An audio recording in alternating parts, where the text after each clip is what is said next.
దేవుని పరిశుద్ధ నామమునకు మహిమ కలుగును గాక. ఈ కార్యక్రమాన్ని వీక్షిస్తున్న ప్రతి ఒక్కరికి నేను పేరు పేరున వందనాలు చెల్లిస్తున్నాను. మిమ్మలను, మీ కుటుంబములను, మీ సంఘములను, పరిచర్యను దేవుడు బాగా ఆశీర్వదించును గాక. పరిశుద్ధ గ్రంథంలో నుండి కొన్ని మాటలు మనం ధ్యానం చేద్దాం. ఆదికాండము 1వ అధ్యాయము 2వ వచనాన్ని మనం చదువుకుందాం.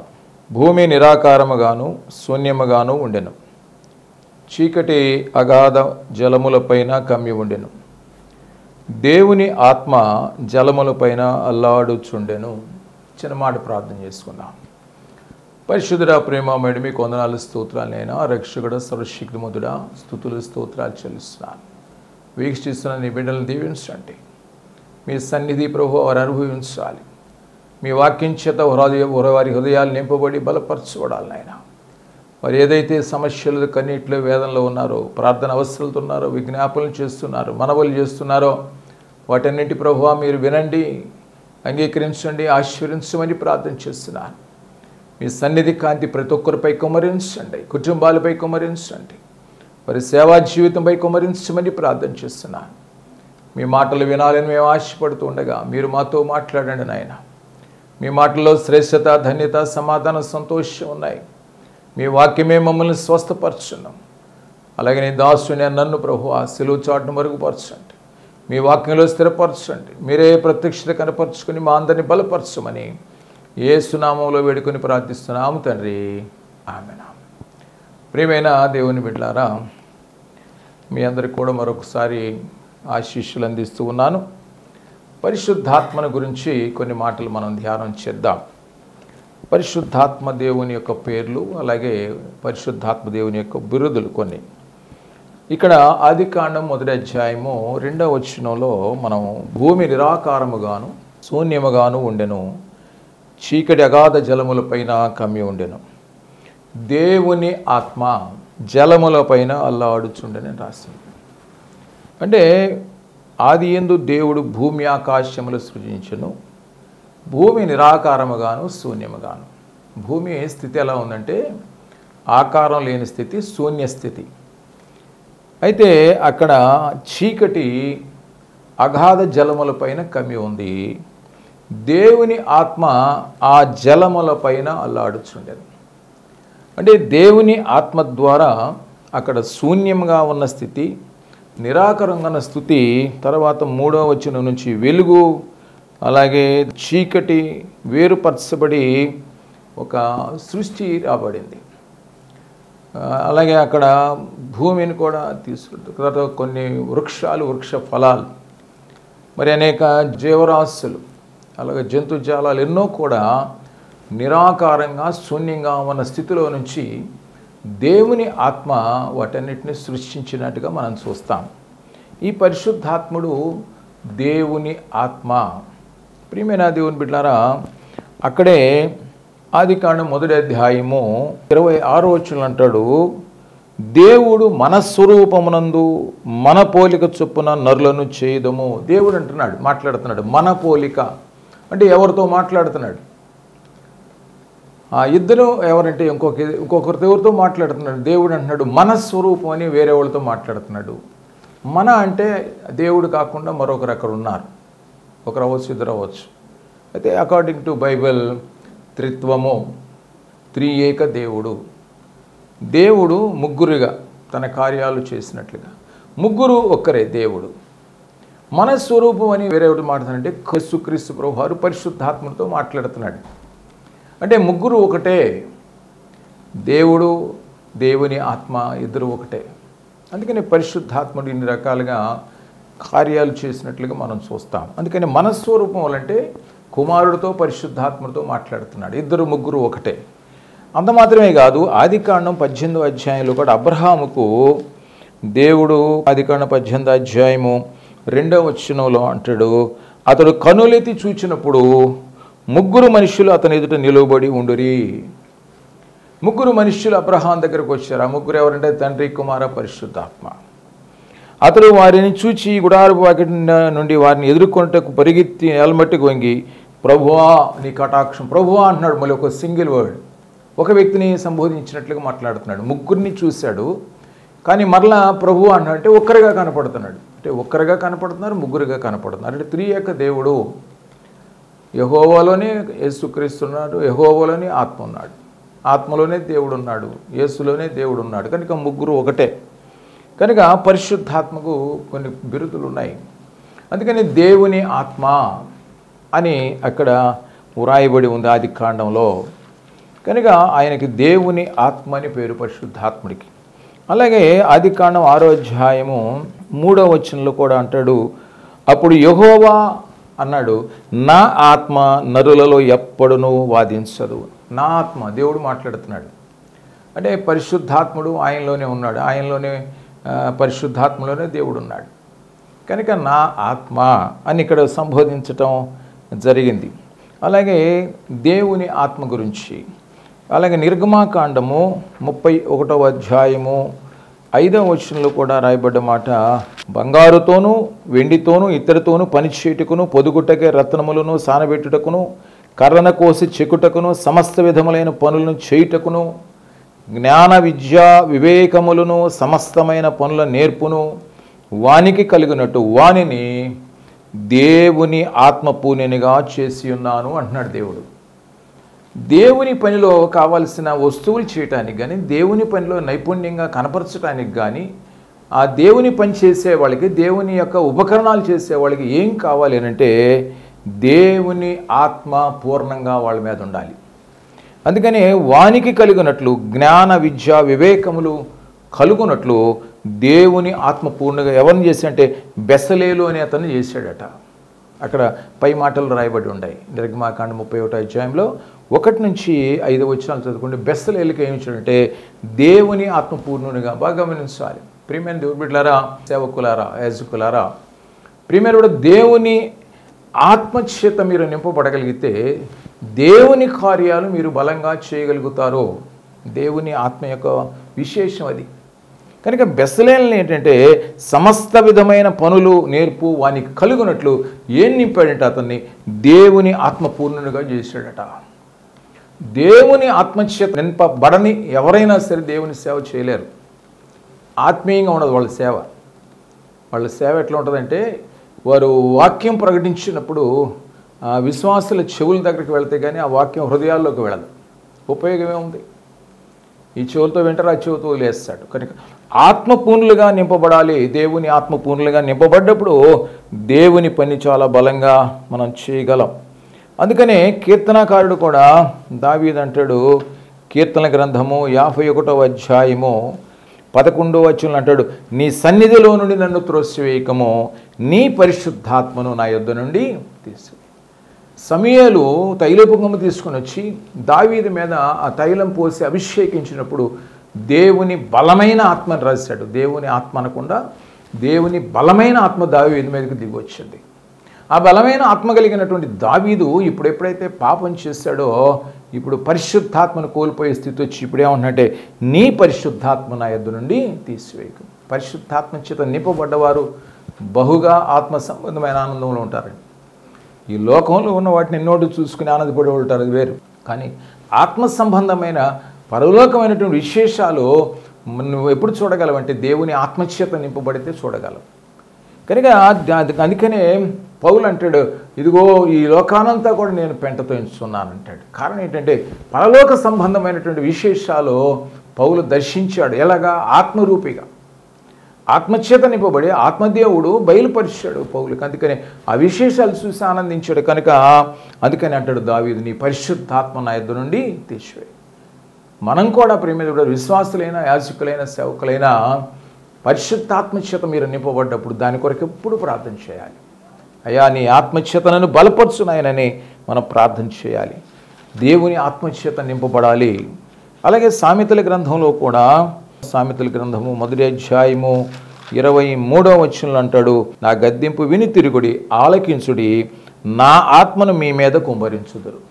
కనుక ప్రియమిరా ఆయన ఆత్మను కుమ్మరిస్తాడండి. ఎప్పుడు ఆయన గద్దింపుకి అంగీకరించాలి, వినాలి, ఆయన వైపు తిరగాలి.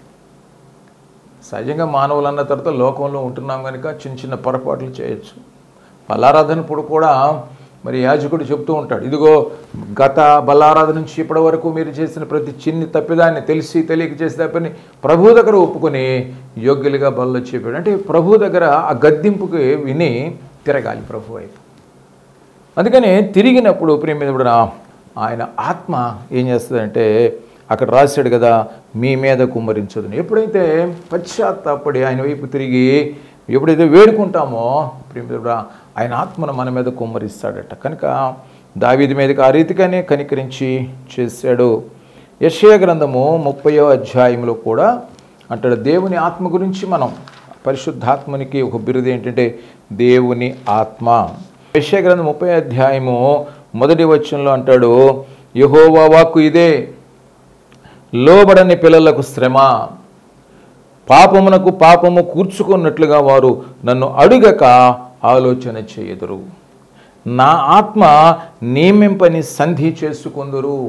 కొంతమంది లోకానుసారమైన ప్రభు మాడుతుంది, లోకానుసారమైనటువంటి స్నేహాలు, లోకానుసారమైన నిబంధనలు చేసుకుంటూ ఉన్నారు, కానీ నా మాట ఆలకించట్లేదు, లోబట్లేదు నాకు. కనుక నా ఆత్మ ఏదైతే నియమించిందో, కట్టడలు ఆజ్ఞలు నియమాలు ఏదో నియమించిందో వాటి ప్రకారం జీవించకుండా వాళ్ళు ఇష్టానుసారంగా జీవిస్తున్నారు అంటున్నాడు. కనుక ఆత్మదేవుడు ఏం చెప్పాడు దాని ప్రకారం జీవించాలని ఇక్కడ పరిశుద్ధాత్ముడు మాట్లాడుతున్నాడు. యెషయా గ్రంథము 42వ అధ్యాయము 1వ వచనంలో కూడా మాట్లాడుతూ, 42 మొదటి వచనంలో కూడా ప్రభు మాట్లాడుతూ, ఇదిగో నేను ఆదుకొను నా సేవకుడు, నేను ఏర్పరచుకునేవాడు, నా ప్రాణమునకు ప్రియుడు, అతని యందు నా ఆత్మను ఉంచి ఉన్నాను, అతడు అన్యజనులకు న్యాయము కనపరచును. ప్రియమైన చూసారా, దేవుని ఆత్మ అతని యందు నేను ఉంచానంటున్నాడు. ఎలాగా ఉంచాడు? ప్రియమైన ప్రియుడట, నా ప్రాణమునకు ప్రియుడు. ప్రియమైన దావీదు కానీ, మోషేని కానీ, అబ్రహాం కానీ ప్రభు అంటాడు, వారు నాకు స్నేహితులు, నా హృదయానుసారులు, నా ఇష్టానుసారులు, నా స్నేహితులని వారందరితో సంబోధించాడు. ప్రియులుగా ఉన్నారు వాళ్ళు. ప్రియులుగా ఉన్న వాళ్ళకి వారి యందు అతని యందు నా ఆత్మను ఉంచి ఉన్నానంటాడు. ఆయనకి ఇష్టలుగా మనం ఉండగలిగితే ఆయన ఆత్మలో ఉంచుతాడని వాక్యం సెలవిస్తూ ఉంది. కనుక ప్రియమైన దేవుని బిడ్డలారా, అలాగే దేవుని ఆత్మ గురించి మత్తయి సువార్తలో కూడా వ్రాయబడింది. ఎలాగంటే యేసు ప్రభువు వారు బాప్తిసం తీసుకుని ఆ నది ఒడ్డు దగ్గరకు వచ్చినప్పుడు 3వ అధ్యాయము 16వ వచనం రాయబడి ఉంది. యేసు బాప్తిసం పొందిన వెంటనే నీళ్లలో నుండి ఒడ్డునకు వచ్చును, ఇదిగో ఆకాశము తెరవబడెను, దేవుని ఆత్మ పావురము వలె దిగి తన మీదకు వచ్చుట చూచాను. యేసు ప్రభువు వారు ఎప్పుడైతే బాప్తిసం తీసుకుని ఒడ్డుకు వచ్చాడో నదిలో నుంచి, దేవుని ఆత్మ పావురముల వలె ఆయన మీదకి వచ్చినట్లుగా మనం చూస్తాం. కనుక దేవుని ఆత్మని మరి పొందుకోవాలంటే, పరిశుద్ధాత్మను పొందుకోవాలంటే బాప్తిస అనుభవం ద్వారా పరిశుద్ధాత్మను పొందుకోవచ్చు. ఎందుకంటే అపోస్తలుల కార్యం 2వ అధ్యాయంలో కూడా పేతురు అంటాడు, ఏమనంటే మీరు మారు మనసు పొంది పాపక్షమాపణ నిమిత్తము యేసుక్రీస్తు నామములో బాప్తిసం పొందేటప్పుడు మీరు పరిశుద్ధాత్మని వరాన్ని పొందుకోండి. అంటే మారు మనసు రావాలి, పాపాలు క్షమించమని అడగాలి, యేసు నామములో బాప్తిసం పొందాలి. అప్పుడు మీ మీదకి పరిశుద్ధాత్మ. అప్పుడు ప్రభువు ఆయన పాపం చేయలేదు, కానీ ఇదిగో ఏ లోకరీతికి జరగాలి కనుక బాప్తిసం ఇచ్చి యోహానుతో బాప్తిసం ఇవ్వమన్నాడు. కనుక ప్రియమైన అది ఆయన లోకమంతా ఫాలో ఆయన మాదిరిగా తీసుకోవాలని తీసుకున్నాడు. కానీ ప్రియమైన దేవుని బిడ్డరా, ఎప్పుడైతే ఆయన బాప్తిసం వచ్చాడో పరిశుద్ధాత్మ దేవుని ఆత్మ ఆయన మీదకి పావురంలో వచ్చింది. కనుక నీవు కూడా ఇంకా బాప్తిసం తీసుకున్నట్టకపోతే ఆరు మనసు అనుభవంతో పాప క్షమాపణ అడిగి యేసుక్రీస్తు బాప్తిసం పొందితే పరిశుద్ధాత్మ అనే వరాన్ని నువ్వు పొందుకుంటా. నీ మీద కూడా పరిశుద్ధాత్మ దేవుని ఆత్మ నీ మీద కూడా దిగి వస్తుంది. అలాగే మత్తయి సువార్త 12వ అధ్యాయము 18వ వచనంలో కూడా ఒక మాట రాస్తూ అంటాడు, ఇదిగో ఈయన నా సేవకుడు, ఈయనను నేను ఏర్పరచుకుంటేనే, ఈయన నా ప్రాణమునికి ఇష్టడైన నా ప్రియుడు, ఈయన మీద నా ఆత్మను ఉంచేదను. ప్రియమైన దేవుని బిడ్డలారా, కనుక మరి ప్రభువు గురించి రాయబడ్డ మాట, నాకు ప్రియుడు, నా ఆత్మను ఆయన మీద ఉంచేదను, అన్యజనులకు అది అనేకులకి దీవెనకరంగా చేసేదను. కనుక ప్రియమైన దేవుని బిడ్డలారా, దేవుని ఆత్మ యేసు ప్రభు వారి మీద కూడా అక్కడే 28వ వచనంలో కూడా అంటాడు, దేవుని ఆత్మ వలన నేను దయ్యములను వెళ్ళగొట్టుచున్న ఎడల నిశ్చయముగా దేవుని రాజ్యం మీ మీదకు వచ్చినది. ప్రభు యేసు ప్రభు వారు సాక్ష్యం ఇస్తున్నాడు, నేను దయ్యాలు వెళ్ళగొడుతున్నానంటే అర్థం ఏంటంటే దేవుని ఆత్మ నా మీద ఉంది. నీవు కూడా దేవుని ఆత్మచేత నింపబడితే దేవుడు నీ చేత కూడా అద్భుత ఆశ్చర్య కార్యాలు చేయించగలడు. కనుక ప్రియమైన దేవుని బిడ్డారా, దేవుని ఆత్మచేత నువ్వు నింపబడ్డావా లేదా ఒకసారి పరీక్షించుకో. దేవుని ఆత్మచేత నువ్వు నింపబడాలంటే, పరిశుద్ధ ఆత్మచేత నింపబడాలంటే మారు మనస్సు, మీ ప్రాచీన స్వభావాన్ని విడిచి యేసుక్రీస్తు కలిగిన నవీన స్వభావాన్ని ధరించుకోండి అంటాడు. మీ పాపముల మొత్తం ప్రభు పాదాల దగ్గర కుమ్మరించి, అందుకనే విలాప వాక్యాల్లో కూడా 2వ అధ్యాయంలో అంటాడు, మీరు వేకునే లేచి నీళ్లు కుమ్మరించినట్టుగా మీ హృదయములు దేవుని పాదాల మీద కుమ్మరించండి, పశ్చాత్తాపంతో కుమ్మరించండి. ఆయన కనికరపూర్ణుడు, కనికరించి నీ మీదకి ఆయన ఆత్మను నింపుతాడు.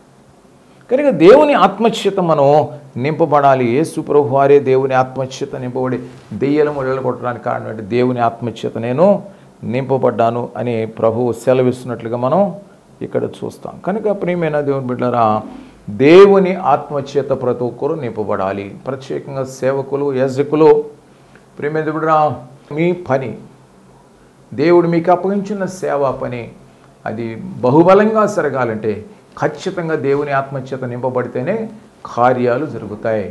విశ్వాసులు బలపరచబడతారు, సంఘం అభివృద్ధి చెందుద్ది, సంఘం క్షేమకరం పొందుద్ది. అంటే రక్షణ పొందిన వారికి శ్రమలు వస్తాయి. ఏమండి, దేవుని ఆత్మచేత నింపబడి యాజకుడు చేస్తూ ఉన్నాడు, కానీ శ్రమలు ఎందుకంటే ఖచ్చితంగా శ్రమలు వస్తాయి. రక్షణ పొందిన వారికి ఖచ్చితంగా శ్రమలు వస్తాయి. కానీ శ్రమల్లో ప్రభు తోడుగా ఉండి అవన్నీ కూడా అంటాడు, మీరు భరించగలిగినంత మట్టికే నేను మీకు శ్రమలు అనుమతిస్తానంటాడు. నా కాడి చాలా సులువు. కనుక శ్రమలు ఖచ్చితంగా వస్తాయి, కానీ ప్రభు తోడుగా ఉండి కార్యాలు చేస్తాడు. ఇది విశేషం.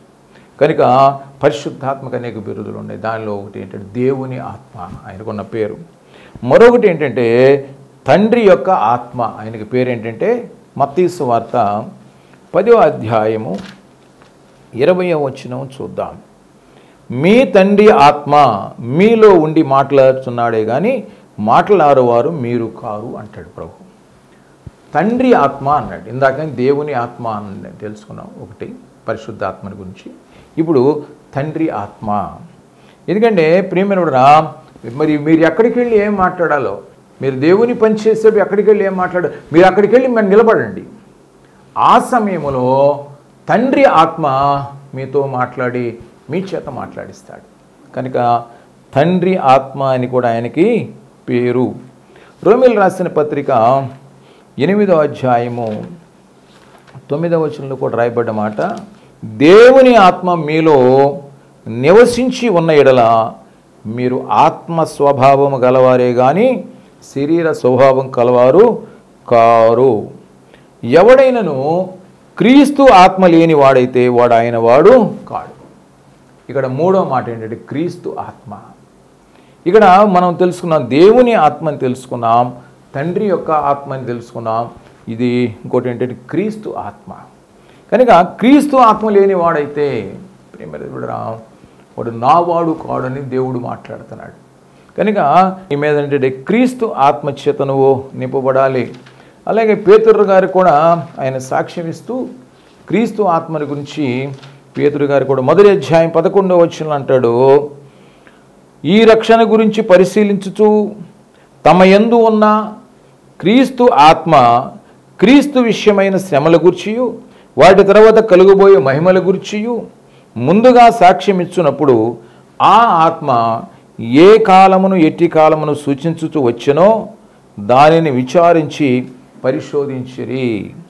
ఇక్కడ క్రీస్తు ఆత్మ క్రీస్తు విషయమైన శ్రమలను గూర్చి క్రీస్తు ఆత్మనే పేతురు గారు కూడా సంబోధించారు. రోమీయులు రాసిన పత్రికలో పౌలు గారు కూడా సంబోధించినట్లుగా మనం చూస్తాం. క్రీస్తు ఆత్మ, దేవుని ఆత్మ, తండ్రి యొక్క ఆత్మ, క్రీస్తు ఆత్మ. క్రీస్తు ఆత్మదేవుడు, ఆత్మదేవుడే క్రీస్తు అని దీన్ని వర్ణించటం. దేవుని ఆత్మ అంటే దేవుడే పరిశుద్ధాత్ముడు, పరిశుద్ధాత్ముడే దేవుడు. ఇక్కడ తండ్రి యొక్క ఆత్మ అన్నప్పుడు తండ్రే పరిశుద్ధాత్ముడు, పరిశుద్ధాత్ముడే తండ్రి. ఇక్కడ క్రీస్తు ఆత్మ అన్నప్పుడు క్రీస్తే పరిశుద్ధాత్ముడు, పరిశుద్ధాత్ముడే క్రీస్తు. అది భావం. కనుక ఇక్కడ క్రీస్తు ఆత్మని 2 మాటలుగా చెప్పబడ్డాయి. ఇంకొక విశేషం ఏంటంటే అద్భుతమైన మాట, అపోస్తల కార్యములో 16వ అధ్యాయము 7వ వచనంలో ఒక అద్భుతమైన మాట ఉంది. అపోస్తుల కార్యం 16:7 యేసు యొక్క ఆత్మ వారిని వెళ్ళనీయలేదు అని అన్నాడు. 6 అంటాడు, అపోస్తుల కార్యం 16:6 ఏమంటాడంటే, ఆసియాలో వాక్యము చెప్పకూడదని పరిశుద్ధాత్మ వారి నాటకపరిచినందున వారు పృగియా గలతీయా ప్రదేశముల ద్వారా వెళ్ళరి. ముసియా దగ్గరికి వచ్చి బితూనియాకు వెళ్ళటకు ప్రయత్నము చేసిరి, కానీ యేసు యొక్క ఆత్మ వారిని వెళ్ళలేదు. ఇప్పుడు ఇంకోటి ఏంటంటే 4వ మాట, యేసు యొక్క ఆత్మ అంటే యేసే పరిశుద్ధాత్మ దేవుడు, పరిశుద్ధాత్ముడే యేసు. ఇది చాలామంది ఆనాడు అభ్యంతరపడ్డారు. అక్కడ దాకెందుకు, ఇన్ని పత్రికలు రాసిన పౌలు గారు అభ్యంతరపడ్డాడు. యేసుని దేవుడు ఎందుకంటారు మీరు, యేసుని దేవుడు ఎందుకంటారని. యేసుని దేవుడు ఎవరంటే వాళ్ళని గృహాల్లోకి వెళ్ళి జుట్టు పట్టుకుని ఈడ్చుకుని బయటకు వచ్చి కొట్టాడు. యేసు అనేక వాక్యాలు రాయబడ్డాయి.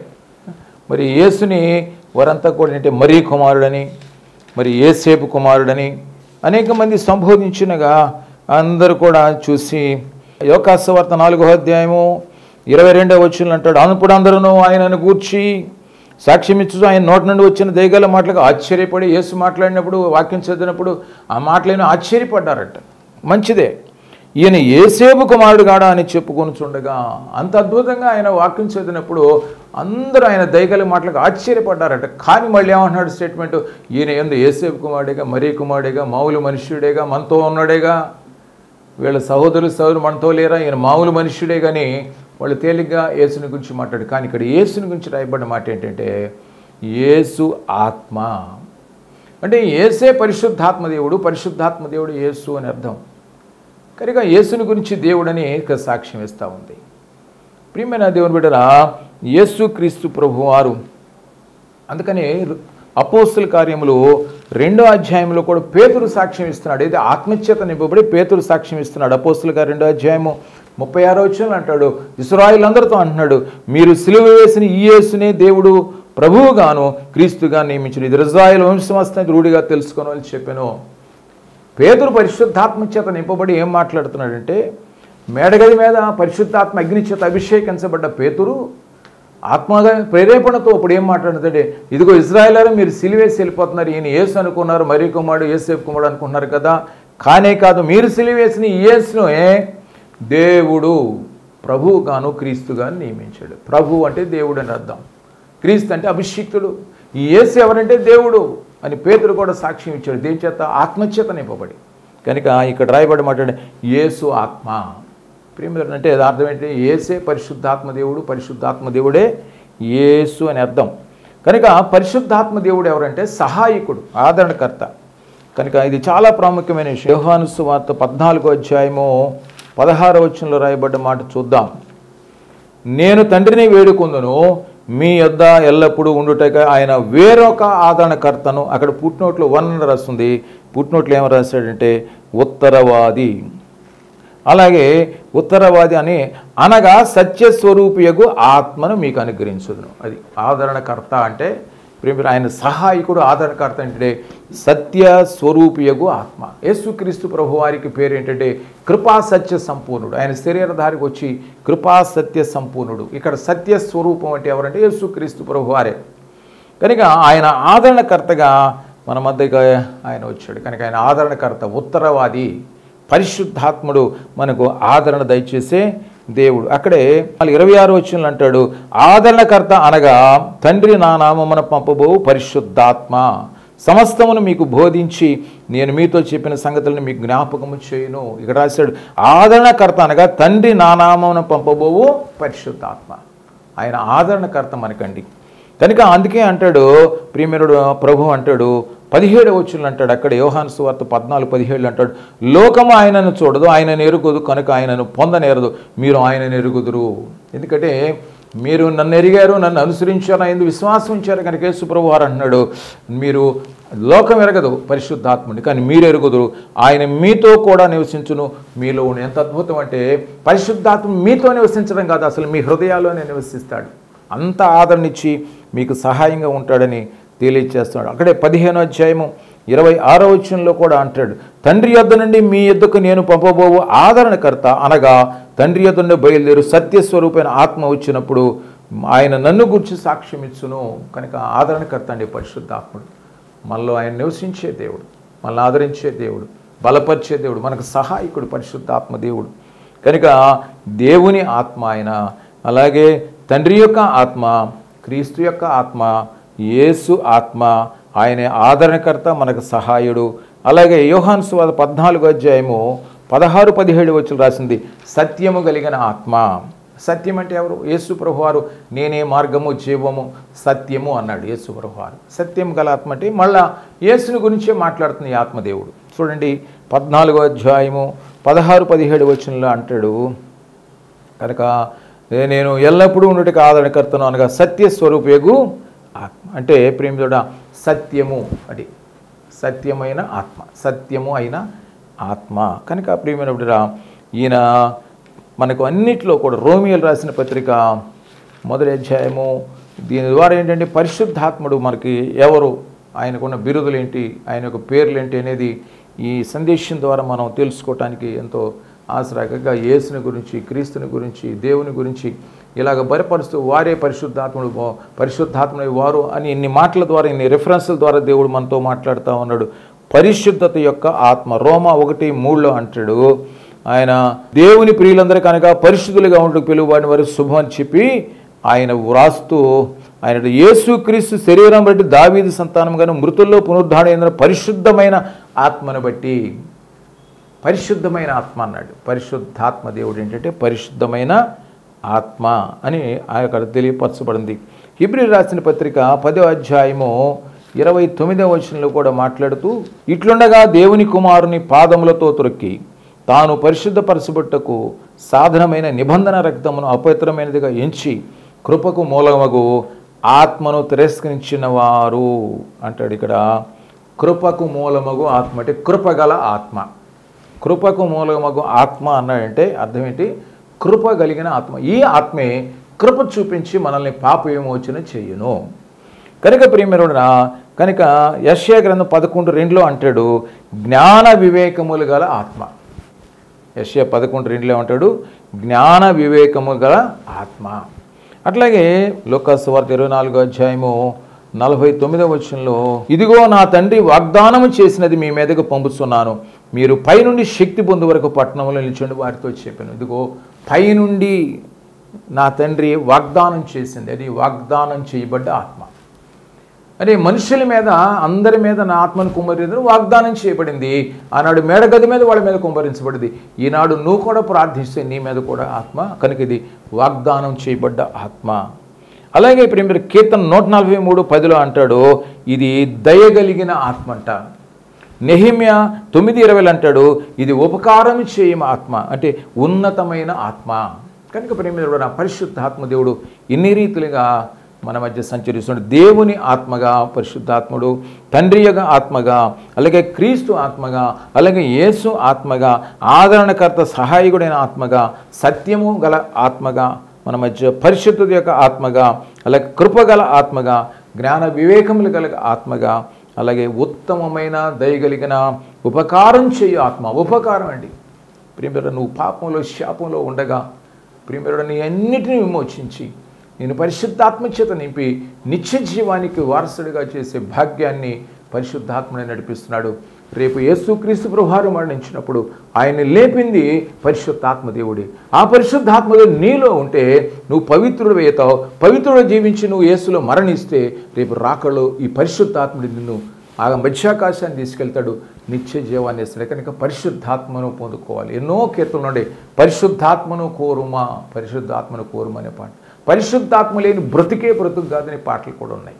కనుక పరిశుద్ధాత్మ మీరు పొందుకోవాలి, దేవుని దీవెని మీరు పొందుకోవాలి. చిన్నమాట ప్రార్థన. పరిశుద్ధుడు మీకు వందనాలనైనా బిడ్డలను దీవించండి, ఆశ్రయించండి. ప్రతి ఒక్కరిని మీ ఆత్మచేత నింపమని, బలపరచమని, స్థిరపరచమని, నిత్య జీవ వారసులు చేయమని యేసు నామములో వేడుకొని ప్రార్థిస్తున్నాం తండ్రి. ఆమేన్, ఆమేన్. అందరికీ వందనాలు. Thank you.